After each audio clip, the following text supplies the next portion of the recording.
Emotional disconnect in marriage. The ability to be emotionally connected in marriage or in any relationship is one of the best qualities that many people look out for. Emotional disconnect, more often than not, has come to plague many relationships and marriages today. Unfortunately, many people do not pay attention on how they can stay emotionally connected, and therefore they find themselves falling into the trap of being emotionally disconnected with their significant other.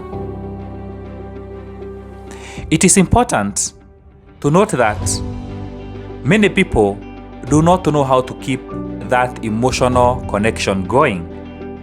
They would love to, but they do not know how.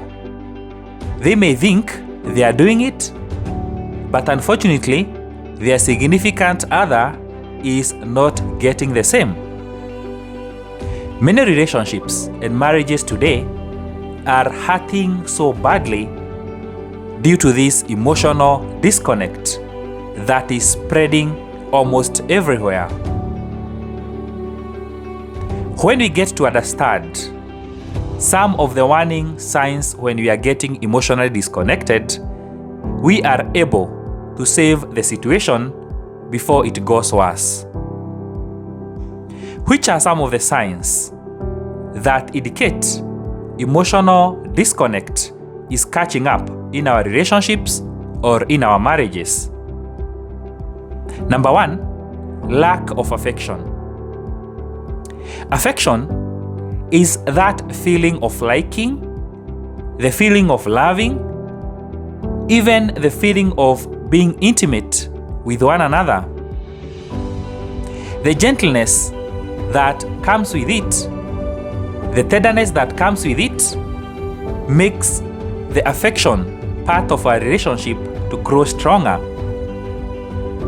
If you look at a mother who has got a young child, the way the mother handles the child, the way the mother talks to the child, the way the mother treats the child is one of the best ways to see how affection can be. If you are keen in watching a mother handling a young child, then you can get very important lessons of what affection looks like or should be. Funny enough, a mother can be so good in handling her own child so affectionately, but she's not able to apply the same when it comes to her marriage. The same case with a man. A father can handle his child so well, so gently, so affectionately, but he is not able to bring the same aspect in his own marriage or relationship. There are some of the signs that clearly indicate we are not being affectionate to one another. If in your relationship there before, affection was a lot, but over time you've noted that the degree of being affectionate has gone down, it's very important to revisit and see what are you not able to do that you are doing there before. There are so many things that would have affected that affectionate part of your relationship. And if you are able to indicate, you will stand better chances of solving that particular situation. It's very important to note that holding hands in public may be something affectionate, but not many people will be comfortable with that, and therefore they cannot be judged because they are not able to hold hands in public. Maybe there is something else they can be able to do in public, like giving that intimate smile, that gentle touch, maybe on the face, maybe that pat on the shoulders, maybe that beautiful hug. If that is what they can be able to do, good enough.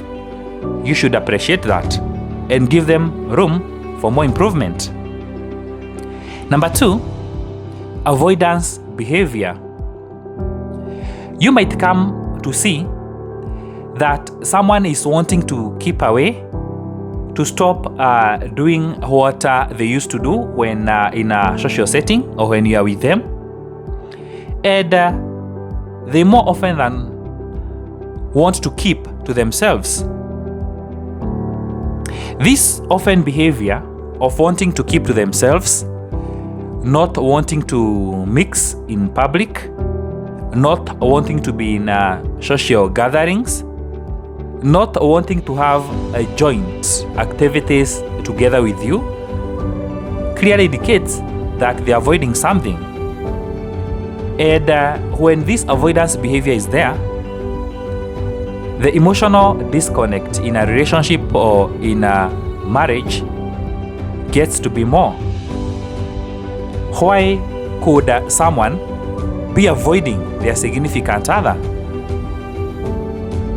In most cases, this is because someone doesn't feel the security. He or she doesn't feel safe with their significant other. Their space is no longer a secure space. Maybe because they said something, then they were attacked with what they said. Maybe they did something, then what they did was used to beat them.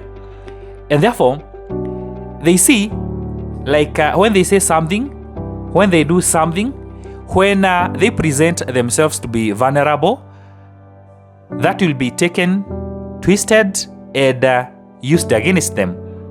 And therefore, naturally, they pick up on that avoidance behavior, which in turn brings the emotional disconnect to be at a very serious level. So it is important, if you note this in your relationship or marriage, to find out where could my significant other be feeling unsafe, be feeling not secure with me, be feeling that our space with her or with him is no longer secure. Then you can try to fix it at that point. Number 3, the feeling of resentment. Resentment in a relationship or in marriage is seen in form of anger, pain, and bitterness. And when this bitterness, this anger, this pain is not kept in check or is not solved, when it starts to build up, it messes up the relationship in a very bad way.